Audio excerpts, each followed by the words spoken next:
يقع مسجد الفاتح عقبة بن نافع في دائرة سيدي عقبة في ولاية بسكرة. كان ضريحا قبل أن يشيد عليه مسجد ما بين 63 و 66 هجري. يعتبر ثالث مسجد في شمال إفريقيا وأول مسجد في الجزائر. شيده الصحابة والتابعين بعد معركة تاهودا التي قتل فيها أكثر من 300 شهيد بأمر من حاكم القيروان تونس حاليا تحت إشراف زهير بن قيس. يتميز المسجد بهندسته المعمارية الإسلامية التي تشبه القصور الأندلسية الفخمة. شكله مربع، طوله 23 متر وعرضه 22 متر. يتكون المسجد من أقواس بنيت بشجر العرعار.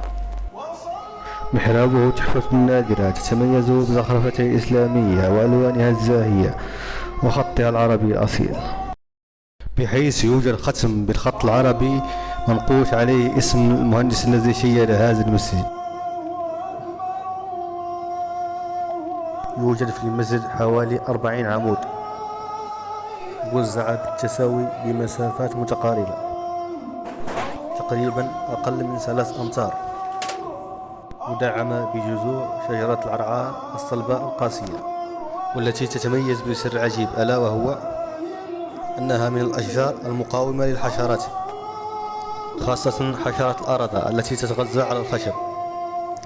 فلله في خلقه شؤون، فهو الذي خلق لكل داء دواء ولكل قوي من هو أقوى منه. سقف المسجد من جذوع النخيل، لأن هذه المنطقة تشتهر بأشجار النخيل، لهذا سميت عاصمة الزيبان. كما أن سقف المسجد مزين بفوانيس عتيقة منذ القدم، والتي تعطيه جمالية أكثر.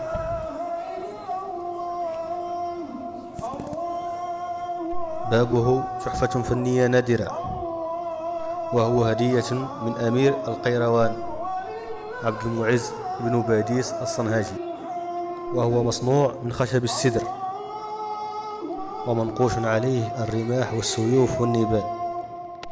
كما يطلق على باب المسجد اسم، وهو باب النبال. وفي المسجد يرقد القائد العسكري المخضرم، والمخضرم هو درجة ما بين الصحابة والتابعين، وهو من ولد في زمن النبي ولم يره ولم يعاصره لسبب من الأسباب مثل صغر سنه. كما يتميز المسجد بأبوابه الخضراء الصغيرة والكبيرة وحجرات صغيرة من الداخل لإقامة الطلبة المتمدرسين. كما يوجد به تحف أثرية التي تعتبر إرثا للحضارة الإسلامية.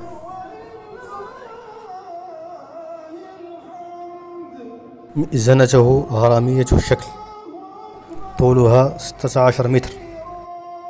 فهيا بنا لنسافر ونكتشف المجهول.